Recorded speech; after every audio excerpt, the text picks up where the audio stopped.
Let's be real for a second. When you look at the world today, it can feel like an incredibly difficult time for faith, right? With all the chaos, the conflict, the uncertainty, a lot of people feel like Christian ideas about love and hope are just these fragile, idealistic things that are completely out of touch with reality. But what if that's exactly backward? What if chaos is precisely where this faith was designed to live? You know, there's this great old story about Brer Rabbit. He gets caught by his enemy, Brer Fox, and Brer Rabbit knows he's trapped, so he starts pleading.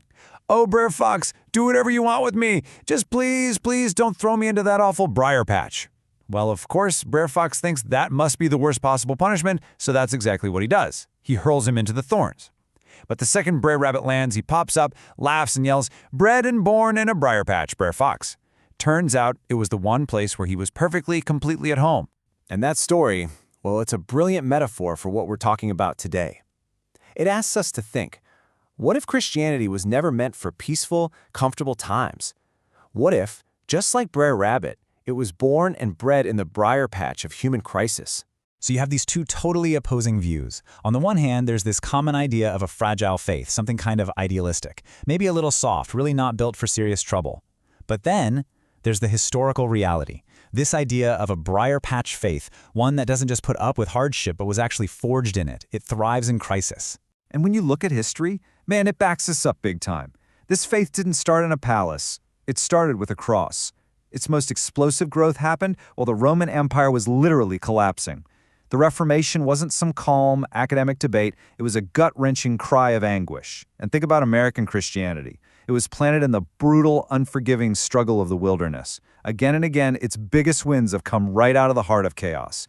Okay, so if this faith is designed for chaos, what does it actually offer? Not just, vague comforts. We're talking about practical, real-world tools for navigating a broken society. Let's look at some of its core teachings, not as these lofty ideals, but as basic survival instructions. Take this famous line from Jesus.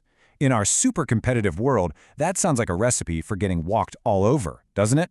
But see, that's not some pie-in-the-sky ideal. It's basic. It's a fundamental principle for any society that actually wants to work. I mean, think about it. The moment leaders forget that their job is to serve, the whole system starts to get shaky. Service isn't a luxury. It's the absolute bedrock of trust. Or how about this one?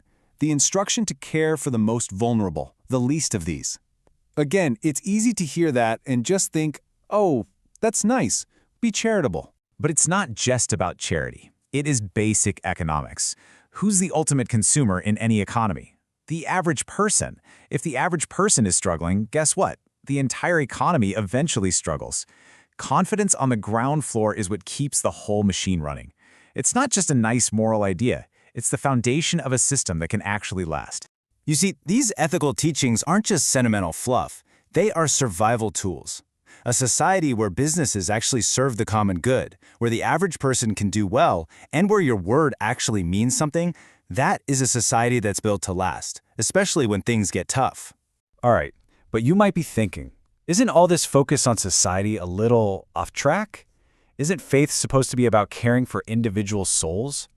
Well, what history shows us is that you can't actually separate the two. A genuine concern for the individual soul will always lead you to care about the society they're living in. Just look at the journey of the early foreign missionaries. They started with one simple goal: save individual souls. Okay, great. But to do that, they needed to translate the Bible. But then they realized people couldn't read it, so they had to become educators. But you can't teach sick people, so they had to become physicians. But then people would get well and go right back to the devastating conditions that made them sick in the first place. So what happened? They had to become economists and social reformers. You see the chain? Caring for the soul forces you to care for the whole person, and that means caring for their society. So the conclusion is pretty much inescapable. This idea that you can separate the spiritual from the social, that you can pretend to care about a person's soul while totally ignoring the systems that are crushing them, it's just a dangerous kind of nonsense. The two are completely, absolutely intertwined. okay, so we've talked about society, but let's bring this home, right down to you and me. How does this briar patch framework help us handle our own personal crises? Our own broken plans and bad messes. Because if this faith is truly at home in chaos, it has to have something to say about the chaos in our own lives. Let's look at the story of the Apostle Paul. He had this brilliant plan. He was going to take his message to Bithynia, a rich, powerful, strategic province, a guaranteed win. But the path was blocked. For whatever reason, it didn't work out, and circumstances forced him to take a detour, leaving him stuck in this second-best town called Troas. And that's such a universal feeling, isn't it? The job you really wanted but didn't get. The relationship that fell apart. The dream that just didn't pan out. We have all wanted to go to Bithynia and ended up stuck in Troas. The real question is, what do you do then? Now check out this other story. Paul writes to his friend Titus, who's stuck on the island of Crete. And Crete was a mess. It was known for being corrupt and difficult, just a really tough place to be. And Paul's reason for leaving him there is kind of mind-blowing. He basically says, I know it's a terrible place. For this cause, I left you in Crete. He was left there because it was a bad mess. Because it was a place that desperately needed someone to create order out of the chaos. And this points to an incredibly powerful principle. Life isn't about finding the perfect, happy circumstances. It's about creating meaning from the circumstances you're given. That disappointing Troas or that difficult Crete in your life, that isn't the end of the story. It just might be the raw material for your most important work. All right, so for our last piece here, let's go even deeper. Let's see how this tough-minded faith gives us an internal compass, a way to find hope when things feel absolutely darkest, moving beyond just what we do to who we are on the inside. You know, the greatest kind of Christian faith, it's not like a bright, sunny photograph. It's much more like a Rembrandt portrait. You know what I mean? It's that illuminated face shining out from a deeply, profoundly dark background. The light is only so powerful because of the darkness that surrounds it. True faith doesn't pretend tragedy isn't real. It shines brightest right in the middle of it. This idea is just so powerful. Real faith isn't some sentimental, flimsy optimism. It's not about closing your eyes to the facts and just wishing for the best. No, it's a defiant hope that is born from staring the worst of reality right in the face, a thorough pessimism, and still saying, this will not have the final word.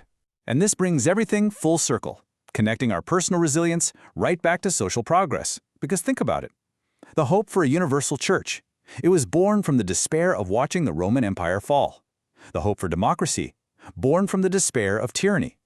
Our greatest, most powerful hopes don't just pop up when things are easy. They are forged in the fire of difficult times like these. So we end up right back where we started, in the briar patch.